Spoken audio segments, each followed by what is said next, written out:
স্নিগ্ধবেশ লেখিকা সানজিদা আক্তার মুন্নি পর্ব ৬৬। কেটে গেছে ২ মাস। আজ নির্বাচনের দিন। মেয়রের নির্বাচন। কত প্রতীক্ষা, কত আক্ষেপ, কত রাত জাগা ভাবনার পর অবশেষে এলো সেই কাঙ্ক্ষিত দিনটি। তৌসির জিতবে এটা তো নিশ্চিত, আর যদি নাও জেতে ইঞ্জিনিয়ারিং করে হলেও জিতবে সেটাও সুনিশ্চিত। মেয়রের চেয়ারটা তার হাতেই আসবে, এ নিয়ে কারো মনে কোনো সংশয় নেই। মেয়র হওয়ার পর সে ইন্ডিয়া যাবে, খলিলের সাথে হিসাবটা সে চুকাতে হবে। বহুদিনের জমে থাকা রক্তের হিসাব, বহুদিনের চাপা প্রতিশোধের আগুন, সব কিছুরই ফয়সালা হবে। বিবিজানের একটা ব্যবস্থা করতে হবে, বাচ্চাদের ভবিষ্যৎ নিয়ে ভাবতে হবে।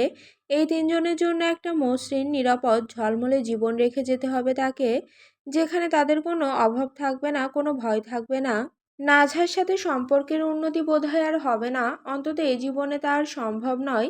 ভাঙা কাঠ যেভাবে জোড়া লাগানো যায় না, যেভাবে ঝরে যাওয়া ফুল আর ডালে ফিরে আসে না, ঠিক সেভাবেই তৌসির আর নাজহার এই সম্পর্ক আর জোড়া লাগবে না।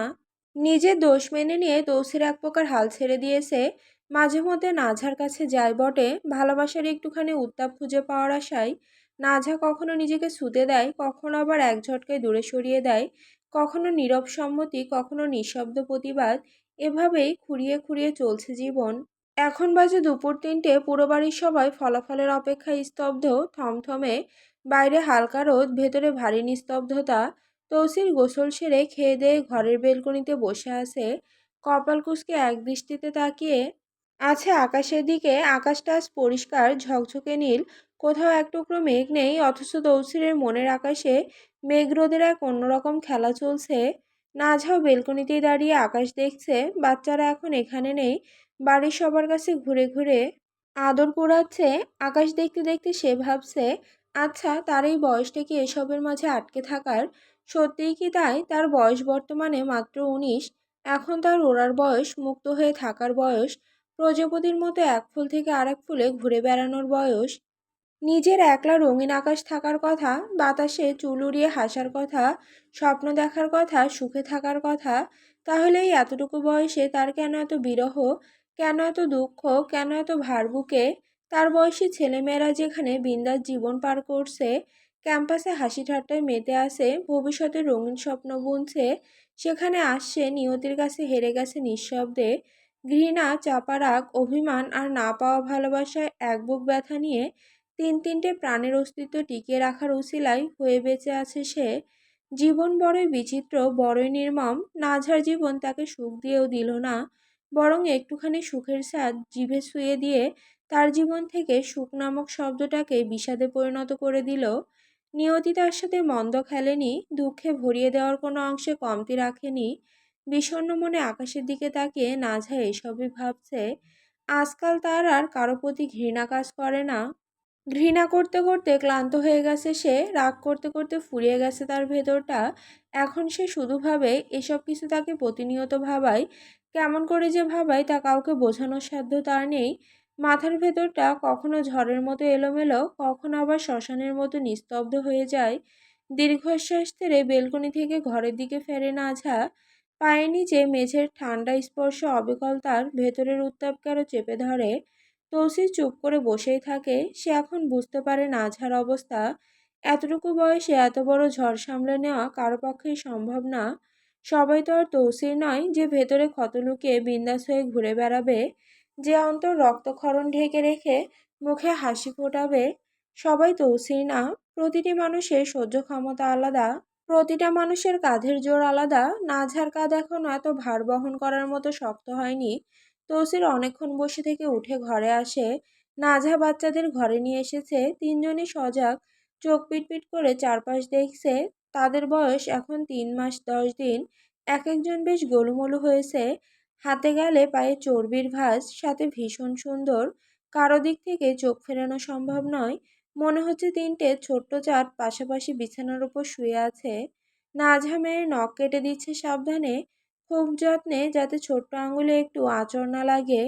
আর মেয়েটা মায়ের এই মনোযোগে খিলখিল করে হাসছে, ২ পা নাড়িয়ে বাতাসে কি একটা লিখছে।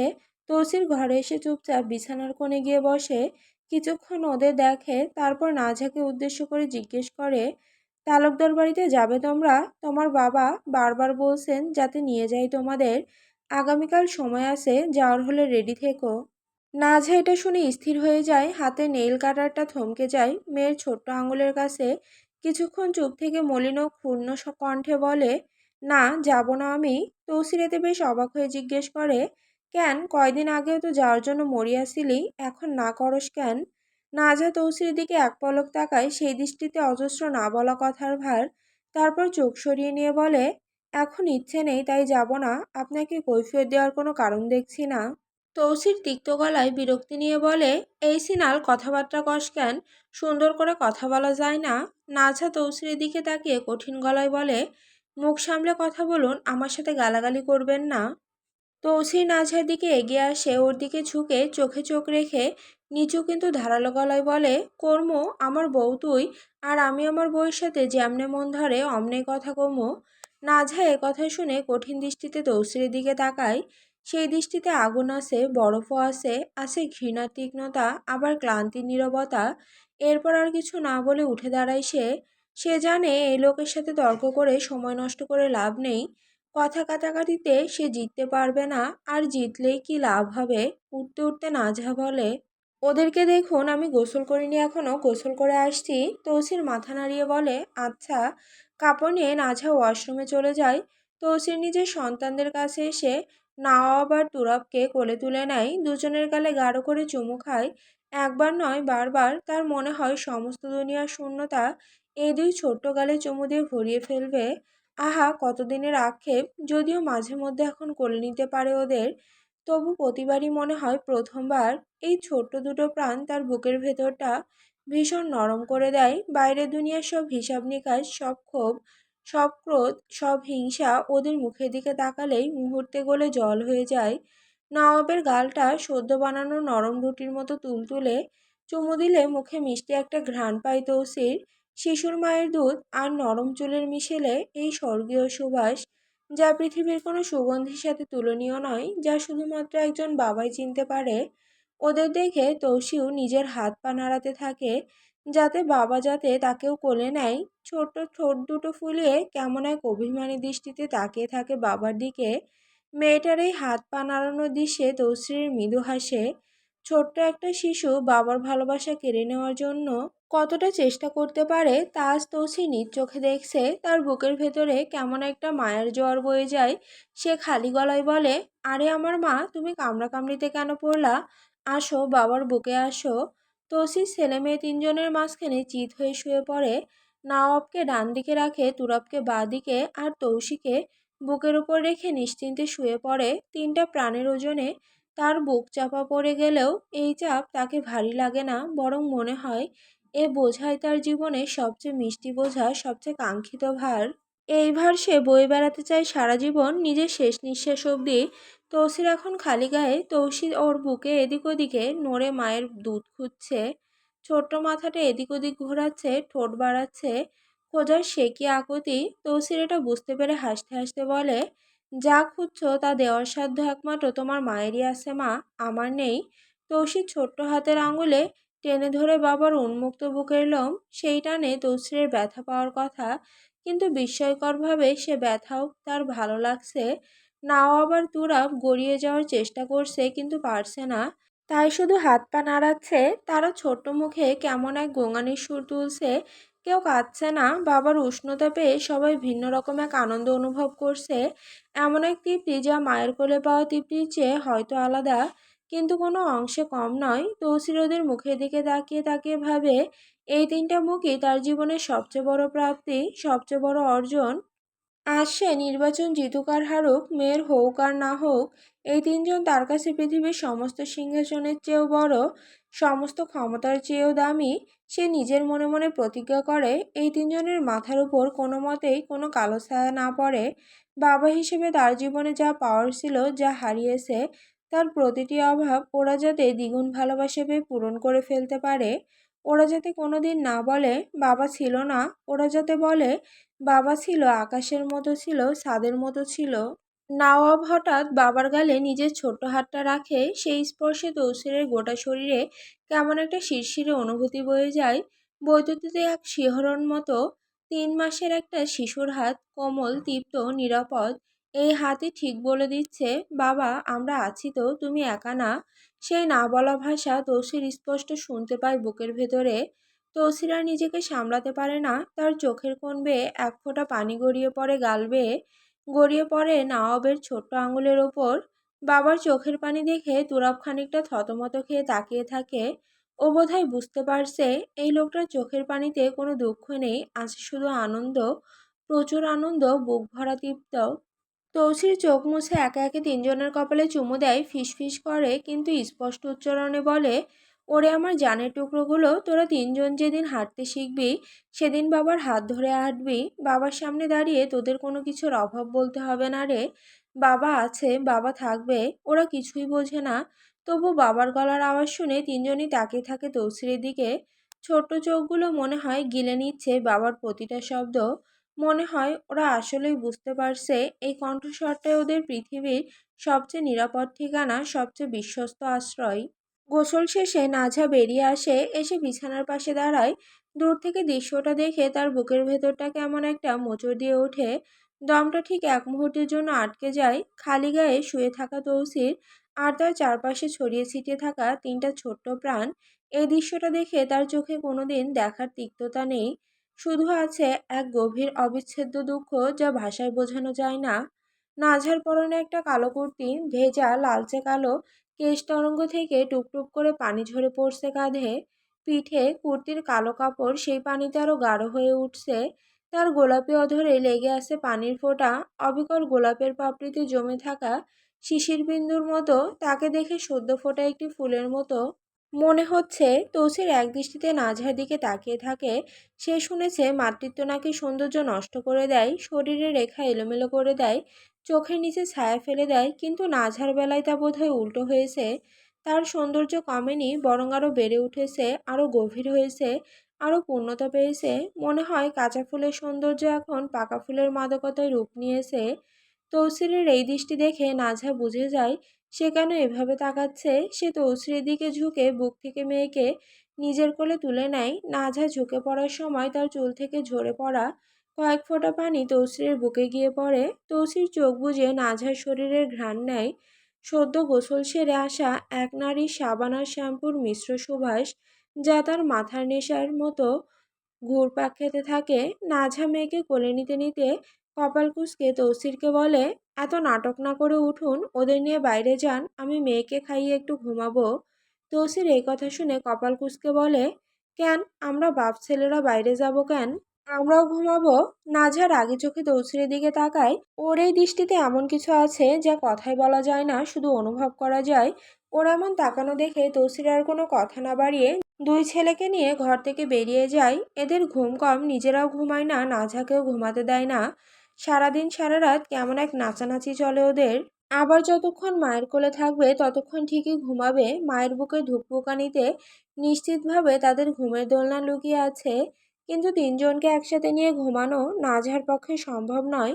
দুই হাতে দুইজনকে সামলানো যায়, তৃতীয়জন কোথায় যাবে। তাই ছেলেদের তৌসিরের কাছে দিয়ে মেয়েকে নিয়ে সে একটু কাত হবে এখন, একটু জিরিয়ে নেবে ক্লান্ত শরীরটাকে। তৌসির নাঝার খেয়াল রাখে এমন করে, এমন গভীরভাবে, এমন নিঃশব্দে, যে নাঝা না চাইতেও তা বুঝে ফেলে। তিনটে ছোট্ট প্রাণকে একসাথে সামলানো, এ কি সত্যি মুখের কথা? এটি আসলে এক নীরব যুদ্ধ, যে যুদ্ধে দুটি মানুষ প্রতি রাতে পরস্পরের হাত ধরে জিতে চলে, কোনো ঢাকঢোল ছাড়াই, কোনো প্রশংসা আশা ছাড়াই। রাতের নিস্তব্ধতা ভেঙে বাচ্চাদের কেউ যদি হঠাৎ কেঁদে ওঠে, তখন তৌসিরের সঙ্গে সঙ্গে ধর্মরিয়ে উঠে বসে। ঘুম জড়ানো লাল চোখে সে তাকায় তাদের দিকে। বাচ্চাটাকে বুকে তুলে নেয় সে, আলতো হাতে পিঠে হাত বুলিয়ে বুলিয়ে সামলে নেয়। কখনো নিচু গলায় গুনগুন করে ওঠে কোনো পুরনো ঘুম পাড়ানি সুর। নাঝার ঘুম ভাঙলে নাঝার দিকে তাকিয়ে সে ফিসফিস করে বলে, তুই ঘুমা, আমি ওদের দেখে নিব। এই কণ্ঠস্বরে তখন এত মায়া, এত আশ্বাস, এত ভালোবাসা মিশে থাকে। নাঝার বুকের ভেতরটা অভাবনীয় এক আবেগে কেঁপে ওঠে, কিন্তু নাঝা তৌসিরের সেই কথায় খুব একটা পাত্তা দেয় না। তার কাছে নিজে হাতে বাচ্চাদের সামলে নেওয়াটাই এক অন্যরকম প্রশান্তি, যে প্রশান্তির নাম হয়তো ভালোবাসা, হয়তো মাতৃত্ব, হয়তো ওই মানুষটার জন্য না বলা কৃতজ্ঞতা। তিনটে অনুভূতি মিলেমিশে একাকার হয়ে গেছে তার বুকের ভেতর। আর রাতের বেলায় বাচ্চাদের সামলানোর তো একটাই সহজ উপায় হলো মায়ের বুকের দুধ। ওই এক ফোঁটা তরল ভালোবাসায় নিশ্চিতভাবে সব কান্না থামিয়ে দেয়, সব অস্থিরতা ঘুম পাড়িয়ে দেয়। নাজা কখনো সরাসরি বলে উঠতে পারে না, আপনি তো সারাটা দিন কত পরিশ্রম করেন, ক্লান্ত শরীরটাকে একটু বিশ্রাম দিন, আর কষ্ট করতে হবে না, আমি সামলে নিব ওদের। কথাগুলো ঠোঁটের কোণে এসেও থমকে যায়, গলার কাছে এসে দলা পাকিয়ে থাকে। ঘুমানোর সময় মেয়েকে বুকে জড়িয়ে সে আলতো করে তুলে দেয় তৌসিরের প্রশস্ত বুকের ওপর। আর মেয়েও ঠিকই জানে বাবার বুকই তার সবচেয়ে নিরাপদ ঠিকানা, পৃথিবীর সবচেয়ে উষ্ণ আশ্রয়। ছোট্ট মাথাটা রেখে বাবার বুকে সারা রাত বেঘোরে নিশ্চিন্তে ঘুমিয়ে থাকে সে। ওইটুকু ছোট্ট শরীর তৌসিরের বুকে ওঠানামার তালে তালে দোল খায়। রাতে মাঝে মধ্যে যখন মেয়ের ঘুম ভাঙে, তার ছোট্ট নড়াচড়াতেই তৌসির টের পেয়ে যায়। নিঃশব্দে উঠে আসে সে, মেয়েকে আলতো করে নাঝাড় কোলে দিয়ে দেয়, মনে হয় পৃথিবীর সবচেয়ে দামি রত্নটা সে সঙ্গোপনে হাত বদল করছে। নাঝা বুকে জড়িয়ে দুধ খাইয়ে দেয় তার আদরের ছোট্ট পরীটাকে। মেয়ের ছোট্ট হাতটা মায়ের বুকের ওপর রাখা, চোখ আধ বোঝা। খাওয়া শেষ হলে তৌসির আবার মেয়েকে বুকে টেনে নেয়, চোখ বুজে ঘুমিয়ে পড়ে। ঠিক পৃথিবীর সবচেয়ে দামি সম্পদটাকে বুকে আগলে রাখতে বসেছে সে। আর নাঝা বালিশে মাথা রেখে তাকিয়ে থাকে সেই দৃশ্যের দিকে, অপলক, মুগ্ধ, তৃপ্ত। এভাবেই কথা না বলা ভালোবাসায়, না দেখানো যত্নে, চোখের ভাষায় বলা হাজারটা ভালোবাসিতে চলে যাচ্ছে তাদের ছোট্ট সংসার। বাইরে থেকে দেখলে হয়তো মনে হবে সাদামাটা এক জীবন, হয়তো এটাই জান্নাতি সংসার, যেখানে ভালোবাসার কথা বলে না, শুধু বেঁচে থাকে প্রতিটা নিঃশ্বাসে, প্রতিটা স্পর্শে, প্রতিটা মৌন যত্নে। আসরের পর বাড়ি হতে বেরিয়ে কুঠিরের দিকে পা বাড়ায় তৌসির। কুঠিরের সামনের খোলা জায়গাটায় কয়েকটা প্লাস্টিকের চেয়ার এলোমেলোভাবে পাতা আছে, সেখানে বসে জমে উঠেছে আড্ডা। রুদ্র, নুহমান, কেরামত ও নাজেম সবাই আজ বেশ ফুরফুরে মেজাজে আছে। কারো হাতে চায়ের কাপ, কেউ আবার ফোনে চোখ রেখে খবর ঘাটছে। তাদের মুখের ভাবে আসে স্বস্তি, সাম্প্রতিক খবরগুলো তাদের মন মতোই আসছে। সবকটি কেন্দ্রেই তৌসিরের অবস্থান নাকি বেশ শক্ত, তার উপর এলাকার ছাত্রদলের আধিপত্য মন্দ নয়। প্রয়োজন পড়লে তারা ইঞ্জিনিয়ারিং করে নেবে, নিয়ে জিতে যাবে, সমস্যা কি? তাই আপাতত কারো চোখে মুখে দুশ্চিন্তার ছাপ নেই। তৌসির ধীর পায়ে এসে নিজের একটা চেয়ারে বসে, বসার আগে একবার চারপাশে চোখ বুলিয়ে নেয় সে। তারপর গলা নিচু করে জিজ্ঞেস করে, কিরে, ওদিকের খবরাখবর কি? রুদ্র ঠোঁট জোড়া চওড়া করে হেসে বলে, সব ভালাই ভাই, মানুষজনও তো বেশ তাড়া দিতেছে, চিন্তার কিছু নাই। কেরামত মাথা নেড়ে রুদ্রের কথাই সায় দেয়, তার চোখে মুখে স্পষ্ট আগাম জয়ের উচ্ছ্বাস। ঠিক তখনই নাজেম নিজের ফোনের পর্দা থেকে চোখ না সরিয়েই নিউজ স্ক্রল করতে করতে হঠাৎ বলে ওঠে, এই দেখ, আজ টাউনে একটা মাইয়া রেপ হইছে, এইটা নিয়ে আবার ব্যাপক মিছিল টিছিল শুরু হইছে। কথাটা বলার সময় নাজেমের গলায় বিশেষ কোনো আবেগের দেখা মেলে। ঠিক প্রতিদিনের ৮-১০টা খবরের মতো একটি খবর এটি তার কাছে। কিন্তু কথাটা বাতাসে ছড়িয়ে পড়তে আড্ডার ভেতরের হালকা হাসি কিছুটা থেমে যায়। তৌসির কিছু বলার আগে নুহমান ঠোঁট বাঁকিয়ে ফোড়ন কাটে, কয়দিন পরপরই তো আজকাল এইসব কাহিনী হয়। আসলে মাইয়ারা আজকাল একটু বেশি স্মার্ট হয়ে গেছে, অশ্লীল কাপড় চোপড় পরে কি থাইকা কি করে। বাক্যটা শেষ হতেই তৌসিরের মুখের রেখা বদলে যায়। এতক্ষণ যে তৌসির শান্ত হয়ে সবার কথা শুনছিল, এখন তার চোয়াল শক্ত হয়ে ওঠে, চোখে জমে চাপা ক্রোধ। সে কয়েক মুহূর্ত নুহমানের দিকে স্থির তাকিয়ে থাকে, তার ভাবখানা এমন যে সে কথাগুলো ঠিকমতো বিশ্বাস করতে পারছে না। তারপর তৌসির বেশ তীব্র আর তিক্ত গলায় বলে, আরে রাখ তোর এইসব সাওয়া মার্কা কথা। একটা মেয়ে ওয়েস্টার্ন ড্রেস পরে বাইরে গেলে তাতে তার দোষ কোথায়? এটা তার চয়েস, সে কি পরবো, কিভাবে চলবো, সেটা তার নিজের ব্যাপার। কিন্তু কাপুরুষদের কেন তার দিকে নোংরা চোখে তাকাইতে হবে? কেন তার ইজ্জত নিতে হবে? বুঝছস নুহমান, সমস্যা মায়াদের পোশাকে না, সমস্যা আমাদের সমাজের মানুষের নোংরা মানসিকতার। তৌসিরের কণ্ঠে এমন এক তীক্ষ্ণতা আছে যে কেউ আর সঙ্গে সঙ্গে কোনো কথা বলতে পারে না। নিহমানের মুখের হাসি মিলিয়ে যায়, রুদ্র নিচের দিকে তাকায়, কেরামত অস্বস্তিতে চেয়ার নড়ায়।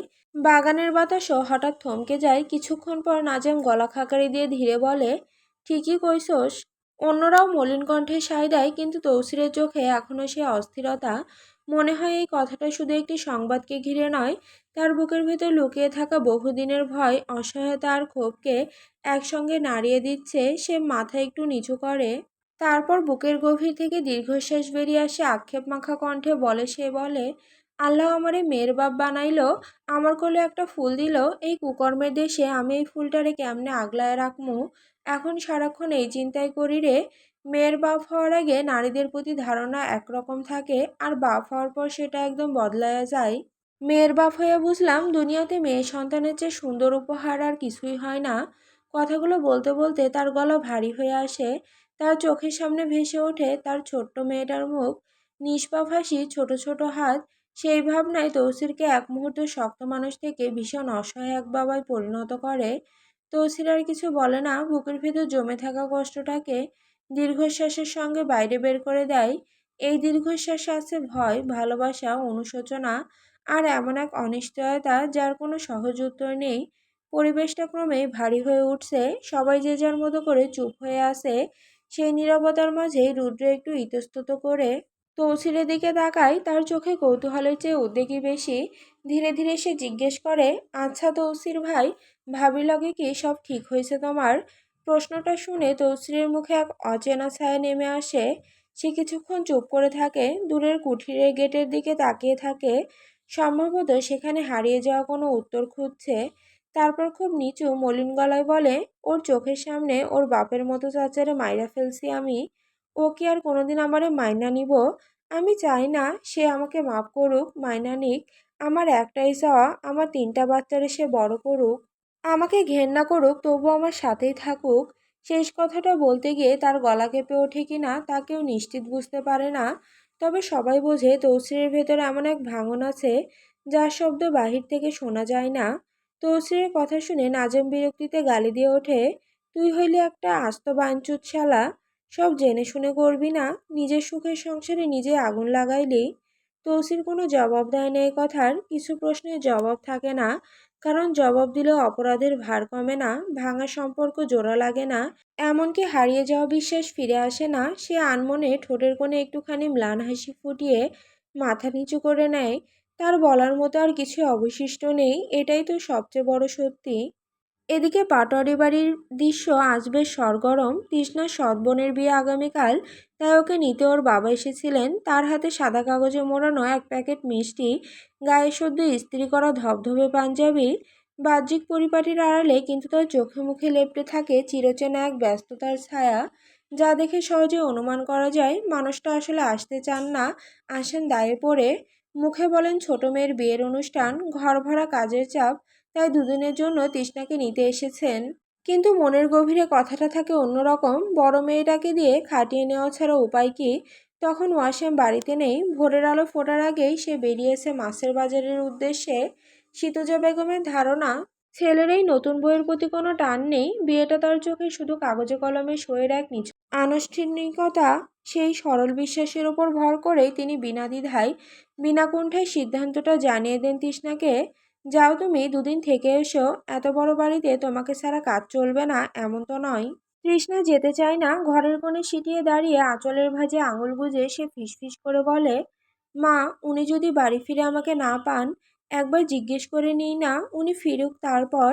কিন্তু তার এই ভীরু কণ্ঠস্বর কারো কানে ঢোকে না। ইব্রাহিম সাহেবও শাশুড়ির সুরে সুর মেলান। প্রায় ঠেলে ঠুলেই তাকে তুলে দেওয়া হয় বাবার নিয়ে আসা সিএনজিতে। উঠান পেরোনোর সময় তৃষ্ণা একবার পেছনে ফিরে তাকায় দোতলার সেই খোলা জানালার দিকে। মনে হয় জানালাটা ঠিক তাকে কিছু বলতে চাইছে। আর সেই বার্তার পাঠ শেষ হওয়ার আগেই সিএনজি বাঁক নিয়ে চোখের আড়ালে হারিয়ে যায় রাস্তার মোড়ে। তারা চলে যাওয়ার কিছুক্ষণের মধ্যেই বাড়ি ফিরে ওয়াসেম। চৌকাঠে চপ্পল খুলতে খুলতেই তার বুকের ভেতর কেমন একটা অজানা শূন্যতা টের পায় সে। রান্নাঘরে কড়াইয়ের স্যাঁতস্যাঁত নেই, ঘরের কোণে সেই মৃদু পদধ্বনি নেই, যেটা শুনতে শুনতে এই কদিনে সে নিজের অজান্তেই অভ্যস্ত হয়ে ওঠে। বসার ঘরে ঢুকে মাকে সামনে পেয়ে সে বলে, মা, তৃষ্ণা কোথায়? চা দিতে বলো ওকে। শীতজা একটু থমকান, তারপর গোপনীয়তার সুরে গলাটা নামিয়ে বলেন, ওর বাবা এসেছিলেন, ওদের ছোট মেয়ের বিয়ে তো দুদিনের জন্য নিয়ে গেছেন। তুই তো বাজারে ছিলি, ভাবলাম। কথাটা সম্পূর্ণ হওয়ার আগে অসীমের চোখ দুটো অগ্নিবর্ণ ধারণ করে, গলার শিরা টান টান হয়ে ফুলে ওঠে, মুখমণ্ডল কঠিন পাথরের মতো শক্ত হয়ে ওঠে, সেই পাথর ফুঁড়ে বেরিয়ে আসে গরম লাভা। কি, কার অনুমতিতে? আমি বাড়িতে নেই বলে আমার স্ত্রীকে পাঠিয়ে দেওয়া হলো। এই বাড়িতে আমি তাহলে কি পোষা কুকুর, যার কিছু জানার দরকার নেই? সিঁড়ির মুখে দাঁড়িয়ে দাঁত চেপে সে ছুড়ে দেয় শেষ হুঙ্কারটা। ওর ঠ্যাং কেটে আজ ল্যাংড়া বানিয়ে নিয়ে আসবো। একটু ভালো ব্যবহার করি বলে একেবারে মাথায় উঠে গেছে। রাগে ফুঁসতে ফুঁসতে ওয়াসিম পৌঁছায় তৃষ্ণাদের গ্রামের বাড়িতে। বিয়ের সাজসজ্জা দেখে বোঝাই যায় এখানে উৎসবের আয়োজন তুঙ্গে। কিন্তু জামাই হিসেবে শ্বশুর বাড়িতে এটাই তার প্রথম পদার্পণ। আর সেই আগমনের আবহে উৎসবের রং নেই, বরং তা আদতে এক আসন্ন যুদ্ধক্ষেত্রের নীরব উত্তাপ। দুর্ভাগ্যবশত তৃষ্ণার সৎ মা সেই খবর জানেন না। দরজায় জামাইকে দেখে তিনি মুহূর্তে চেহারা পাল্টে ফেলেন। মুখে টেলে তোলেন দুধসাদা এক নিষ্পাপ হাসি, গলায় ঢালেন মধুর ঢেউ। এসো বাবা এসো, ভেতরে এসো। আজ তোমার আসার কথা তো কেউ জানতাম না, তৃষ্ণা তো কিছু জানায়নি। ভালো মানুষের মুখোশ পরতে তার এক পলকও লাগে না। নাস্তা, শরবত, সিঙ্গারা, মিষ্টি একের পর এক থালা এসে সাজিয়ে দেন ওয়াসিমের সামনে। মনে হয় এই আপ্যায়নের সুবাদেই ডেকে যাবে বাড়িটার আসল রূপ। আর ওয়াসিম সে পড়ে যায় মহাসংকটে। ভেতরে রাগের দাবানল দাউ দাউ করে জ্বলছে, আর সে আগুনে জল ঢালার মতো হাজির হচ্ছে সম্মানের এই একের পর এক প্লেট। উঠে দাঁড়ানোরও উপায় নেই, ফেলে যাওয়ারও উপায় নেই। আতিথেয়তার এই বেড়াজালের সামনে সে প্রথমবারের মতো টের পায় সমাজ নামক জিনিসটা আসলে এক নিঃশব্দ শিকল, যার প্রতিটি কড়া হাসির ভাঁজে লুকিয়ে আছে। কোনো মতে মন আর মস্তিষ্ক দুটোকেই বশে এনে সে নাস্তাটুকু শেষ করে। প্রতিটি কামড় গিলতে তার বুকে ঠিক ভারী পাথর নেমে আসে, কারণ এতক্ষণেও তৃষ্ণার কোনো দেখা নেই। তৃষ্ণা তখন রান্নাঘরে হাঁড়ির পাশে বসে সে চুলার আঁচ ঠিক করছে। নিজের বাড়িতেই সে আজও কাজের মেয়ে, বড় মেয়ে বলে কেউ তাকে এপারে ভাবতেই চায় না। এজন্য সে আসতে চায়নি। ওর সৎমা ওইদিকে হাসি মুখে ওয়াসিমকে একটা ঘরে দেখিয়ে বলেন, বাবা তুমি এখানে একটু বসো, আমি তৃষ্ণাকে পাঠিয়ে দিচ্ছি। ঘরের মধ্যে ওয়াসিম অপেক্ষা করতে থাকে। ঘড়ির কাঁটা আজ বোধহয় আটকে গেছে কোনো না দেখা চাকায়। 1 মিনিট, 2 মিনিট, 10 মিনিট, প্রতিটা মুহূর্তে তার রাগ ঠিক কুড়ালের ধারের মতো আরও তীক্ষ্ণ হয়ে ওঠে। মনে মনে সে সাজিয়ে চলে কথাগুলো, কি বলবে কিভাবে বলবে। বাইরে বিয়েবাড়ির আনাগোনা, কিন্তু এই ছোট ঘরটার ভেতর নেমে আসে এক নিষিদ্ধ কুয়াশার চাদর। বেশ কিছুক্ষণ পর দরজা খুলে ভেতরে ঢোকে তৃষ্ণা। রান্নাঘরে এসে খবর পেয়েছে ওয়াসিম এসেছে, শুনেই তার হাত থেকে খুন্তিটা প্রায় পড়ে যাওয়ার উপক্রম হয়। সে বুঝে যায় আজ তার মাথার উপর দিয়ে কি কালবৈশাখী ঝড় বয়ে যেতে চলেছে। সে নিজেই তো আসতে চায় না, কেউ তার চাওয়াটা শোনে না, আজও শুনছে না। ঘরে ঢুকেই সন্তর্পণে দরজাটা লাগিয়ে দেয় সে। তার ধারণা হয় এই পাতলা কাঠের পাল্লাই বুঝি তাকে রক্ষা করবে। তাকে দেখে ওয়াসিম ধীরে ধীরে সোফা থেকে উঠে দাঁড়ায়। তার ওঠায় কোনো তাড়াহুড়ো নেই, বরং তার ঝড়ের ঠিক আগের সেই ভয়ঙ্কর প্রশান্তির প্রতিরূপ। এক পা করে সে এগিয়ে যায় তৃষ্ণার দিকে। প্রতিটি পায়ের শব্দ ঘরের নীরবতায় ঢাকঢোলের মতো ধ্বনিত হয়। তার একদম সামনে গিয়ে দাঁড়ায় সে, এত কাছে যে তৃষ্ণা তার গরম নিঃশ্বাসের উষ্ণতা টের পায় গালে। তারপর বরফের চেয়েও শীতল গলায় ওয়াসিম জিজ্ঞেস করে, তুই যে এখানে এলি কার কথায় এলি? আমাকে একবারও জিজ্ঞেস করার প্রয়োজনটুকু বোধ করলি না? এই ঠান্ডা গলাটা ধমকের চেয়েও ভয়ঙ্কর। তৃষ্ণা চোখ তুলে তাকাতে পারে না, আমতা আমতা করে বলে, আমি আমি মাকে বলেছিলাম যাব না, কিন্তু মা বললেন যেতে। উনি বললেন আপনাকে তিনি বুঝিয়ে বলবেন। কথা শেষ হওয়ার আগেই ধমকে ওঠে ওয়াসিম। এবার তার কণ্ঠস্বর কুয়াশা ভেদ করে বেরিয়ে আসে, এই বেয়াদবের বাচ্চা, তোকে একটু সমাদর করি বলে মাথায় চড়ে বসবি? আমি তোকে বিয়ে করেছি নাকি আমার মা, যে তুই মায়ের কথা শুনে চুপি চুপি চলে এলি? ধমকের ঢেউয়ে তৃষ্ণা পাথর হয়ে যায়। কিছুক্ষণ পর ভীতু চোখে সে ওয়াসিমের দিকে তাকায়। চোখে জল জমে আসে, কিন্তু গড়িয়ে পড়ে না। বহুকালের ব্যবহারে সম্ভবত এই গড়িয়ে পড়ার অভ্যাসটাই সে হারিয়ে ফেলেছে। কাঁপা কাঁপা গলায় প্রায় শিশুর মতো ভেঙে বলে, আপনি তো আমাকে শুধু নামেই বিয়ে করেছেন। মাই তো আমার সব খেয়াল রাখেন, আমার পাশে থাকেন। তাই মাকে না করতে পারিনি। একদিনেরই তো ব্যাপার, থেকে যায় না? শেষ কথাটা শব্দ হয়ে বেরোতে পারে না, বেরোয় এক ভাঙা নিঃশ্বাস হয়ে। কিন্তু ওয়াসিমের চোখে সেই কান্নার ভাষা পৌঁছায় না। দাঁত চেপে সে ফিসফিস করে বলে, না, এক মুহূর্ত এখানে থাকা হবে না। কথাটা বলার সঙ্গে সঙ্গেই কোনো সতর্কী বাণী ছাড়া সে একটানে পাজা খোলা করে তুলে নেয় তৃষ্ণাকে। হঠাৎ শূন্যে ওঠার ঝাঁকুনিতে তৃষ্ণার দুই চোখ বড় বড় হয়ে ওঠে। হাত থেকে ছড়িয়ে পড়ে আঁচল। ভয় আর বিষে আর্তনাদ করে ওঠে সে, কি কি করছেন এসব আপনি? আমাকে নামিয়ে দিন, মানুষ দেখবে। কোনো উত্তর না দিয়ে ওয়াসিম দরজা খোলে। তৃষ্ণাকে কোলে নিয়ে সোজা এগোয় ঘর ভরা মানুষের সামনে দিয়ে।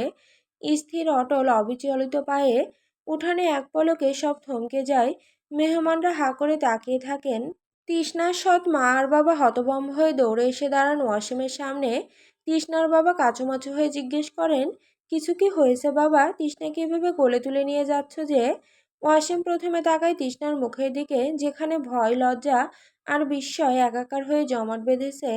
তারপর ধীরে চোখ তুলে ওর বাবার দিকে স্থির দৃষ্টিতে চেয়ে গম্ভীর অটল গলায় বলে, জি হয়েছে। আমার স্ত্রী প্রেগনেন্ট, আর আমি চাই না এই অবস্থায় সে বিয়ে শাদির ব্যস্ততার ধকলে যাক, কোনো ক্লান্তি নিক, তাই ওকে আমি নিয়ে যাচ্ছি। কথাটা ঠিক উঠানের মাঝখানে ছুঁড়ে দেয়া এক ভারী পাথর। ঘরভরা মেহমান অবাক হয়ে তাকিয়ে থাকেন। কারো ঠোঁটে কৌতুকের রেখা, কারো চোখে সন্দেহ, কারো দৃষ্টিতে তীক্ষ্ণ কৌতূহল। তৃষ্ণা তো প্রায় জ্ঞান হারানোর অবস্থায়। এসব কি বলছেন উনি? সে প্রেগনেন্ট? কবে হলো? সৎমা তড়িঘড়ি করে হাসি টেনে বলেন, তবে সেই হাসিটা এবার আর মুখে ঠিকমতো বসে না। আরে বাবা, একদিনেরই তো বিষয়, থেকে যাক না, কিচ্ছু হবে না, দায়িত্ব আমি নিলাম। এবার ওয়াসিমের কণ্ঠে সে আদব কায়দার অবশিষ্ট থাকে না। খোলা ধারালো এক সরলতা নিয়ে সে বলে, হ্যাঁ থেকে যাক, আর আপনারা আপনাদের মেয়ের বিয়ের সব কাজের ধকল আমার বউয়ের ঘাড়ে চাপিয়ে দিন। রান্নাঘরে যে আজ খাঁচা করবে, আর আপনারা মেয়ে বরকান্দাজ হয়ে বসে থাকবে, তাই না? এত সাধনার বউকে আমি কোন দুঃখে একদিনের জন্য আপনাদের বাড়িতে কাজের মেয়ে হয়ে ফেলে যাব? শেষ কথাটা উঠানের বাতাসে ঝুলে থাকা দীর্ঘক্ষণ। কেউ কোনো উত্তর দেয় না, দেওয়ার ভাষাও সম্ভবত কারো থাকে না। এই বলে ওয়াসিম আর এক মুহূর্ত দাঁড়ায় না। তৃষ্ণাকে কোলে নিয়ে সোজা এগোয় সামনের দিকে। উঠোন পেরিয়ে, গেট পেরিয়ে গ্রামের সেই সরু মাটির রাস্তা ধরে হাঁটতে থাকে, যেখানে দুই পাশে ধান ক্ষেতের সবুজ বিছানায় বিকেলে সোনালি রোদ গলে গলে পড়ছে। আর তৃষ্ণা তৃষ্ণা শুধু অবাক হয়ে তাকিয়ে থাকে ওয়াসিমের চোখের দিকে। ঘোর লাগা মানুষের মতো ধীরে ধীরে সে নিজের দুই হাত দিয়ে জড়িয়ে ধরে ওয়াসিমের গলা। নিজের অজান্তে, অবচেতনে পলক্ষীন দৃষ্টিতে চেয়ে থাকে সেই মুখটার দিকে, যে মুখকে এতদিন সে ভয় পেয়েছে, ঘৃণা করেছে, এড়িয়ে গেছে।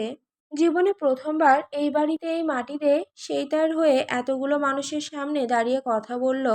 যে মানুষটার কাছে সে সবসময় অপমানিত হয়েছে, যার ছায়া দেখলে তার বুকের ভেতরটা কেঁপে উঠেছে, আর সেই মানুষটাই তার হয়ে লড়ছে। তার বুকে মাথা রেখে তৃষ্ণা শুনতে পায় ওয়াসিমের হৃদস্পন্দন, দ্রুত, জোরালো, উত্তাল। বুঝতে পারে না সেটা রাগের নাকি অন্য কোনো নাম না জানা অনুভূতির, যার নাম হয়তো ওয়াসিম নিজে এখনো দেয়নি। বিস্ময়ের মুগ্ধতা নিয়ে সে চেয়ে থাকে। চোখের কোণে জমে ওঠা জলটা এবার নীরবে গড়িয়ে পড়ে। কিন্তু এই জল ভয়ের নয়, এই জলের স্বাদ অন্য। পেছনে ততক্ষণে মেহমানদের মধ্যে ফিসফিসানি ছড়িয়ে পড়েছে ঝিঝির ডাকের মতো। উঠানের এই প্রান্ত থেকে ও প্রান্ত পর্যন্ত গায়ে হলুদের প্যান্ডেলের নিচ থেকে এক পৌরা চাচি ঠোঁট ফুলিয়ে বললেন, ওর সৎমা তো আমাকে গত মাসেই বলেছিল মেয়ে নাকি সুখী না, স্বামী নাকি ওকে খুব মারধর করে। কি মিথ্যাবাদী রে বাবা! তার পাশে বসা আরেক প্রতিবেশিনী চোখ বড় বড় করে বললেন, কিন্তু ওর স্বামী তো দেখছে একেবারে বউ পাগল, এমন করে কেউ কারো কোলে করে তুলে নিয়ে যায়। আজকালকার ছেলেরা তো নিজের বউকে 2 গ্লাস জল এনে দিতে চায় না, আর এই ছেলে তো একেবারে, হাইরে। দূরে দাঁড়িয়ে থাকা আরেকজন মন্তব্য করলেন, শুনলেন তো প্রেগনেন্ট, এই অবস্থায় মেয়েটাকে রান্নাঘরে ঢুকে চুলার পাশে বসিয়ে রেখেছিল। সি সি, আসল মায়ের কাছে কি এমন করে? কোনোদিন করে? গায়ে হলুদের সাজে বসে থাকা সুধামা, তৃষ্ণার সৎ বোন, তার সাজানো মুখেও কেমন ছায়া পড়ে গেল। বিয়ের কনের মুখে এমন ছায়া মানায় না, কিন্তু আজ পড়েছে। একজন মোল্লা সাহেব চশমাটা ঠিক করে বললেন, সৎ মেয়ে বলে এমন ডাহা গুজব ছড়ালো কি করে? লোকে কি বলবে এই ভেবেই তো লোকে গুজব ছড়ায়। কিন্তু আজ তো উল্টো, লোকে দেখলো কি রকম আদরের বউ, এমন জামাই হাজারে একটা মেলে না। তৃষ্ণার সৎ মা উঠানের এক কোণে চুপ করে দাঁড়িয়ে আছেন। তার মুখের সেই কৃত্রিম হাসিটা এতক্ষণে খসে পড়েছে। এতদিন ধরে যে গল্প তিনি বুনেছিলেন, আমার সৎ মেয়ে দুঃখী, স্বামীর কাছে ভালো নেই, তবু আমি ওর দায়িত্ব নিয়েছি, সেই গল্পের ভবন আজ বিকেলের বাতাসে হুড়মুড় করে ভেঙে পড়ল। এতগুলো মানুষের সামনে, এত সাক্ষীর সামনে এখন প্রতিটি ফিসফিসানি তার কানে ছুরির মতো বিঁধছে। গুজবের ওই ভাঙা স্বর আর তৃষ্ণার কানে পৌঁছালো না।